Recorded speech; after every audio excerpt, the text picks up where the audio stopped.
Hello everyone! Gusto ko lang i-share sa inyo birthday ganap ni Takayuki. Mama, matagal kong nalitae.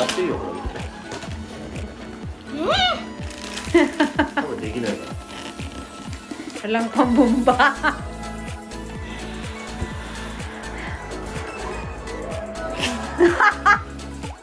Tawang-tawa talaga ako dyan sa kanila. Noong una, enjoy pa sila sa pagbabalon.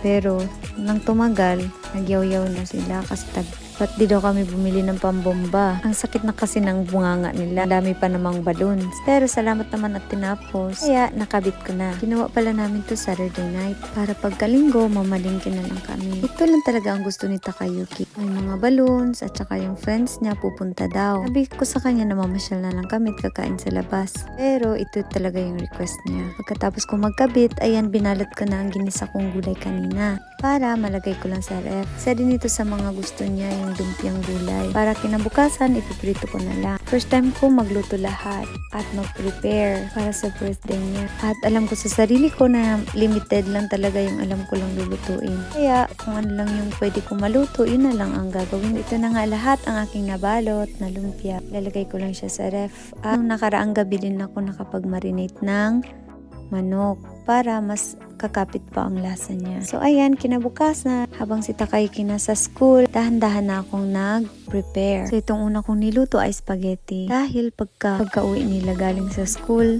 pupunta yung mga classmates niya. At sa gabi naman, pupunta yung mga pinsan ni Takayuki at mga friends namin. Hindi ko masyadong in-stress ang sarili ko dyan. Ano lang mailapag ko sa araw na yan, yun na yun. Dahil mag-isa lang ako at mabilis lang ako mapagod dahil nga buntis ako. Yung mga classmate pala ni Takayuki, kakain na yun sila saglit at pero kunti at saka uuwi na yun sila. Dahil nga, kinabukasan may pasok pa. So ayan, before 3, meron akong pwedeng iserve sa mga bata. Kinakabahan talaga ako niyan. Dahil baka hindi ko matapos ang mga gagawin ko. Pero pagdating talaga ni Takayuki, tuwang-tuwa talaga siya na meron ng pagkain na nakalatag dyan sa table. Kahit napakasimple itong mga ginagawa ko or mga niluluto ko, tuwang-tuwa naman si Takayuki. Kaya masaya at nag-enjoy din ako.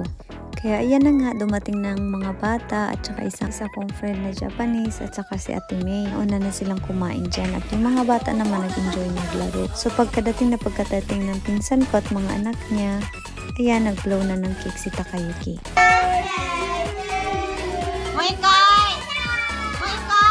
Happy birthday to you!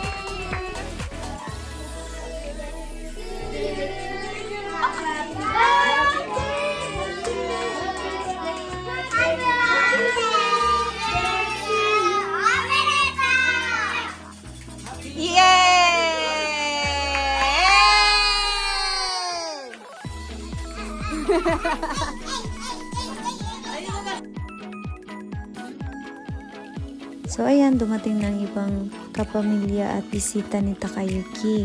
Once again, happy birthday baby! I love you! Umuwi na sila, guys. Bye. Thank you sa pagpunta guys! Iya.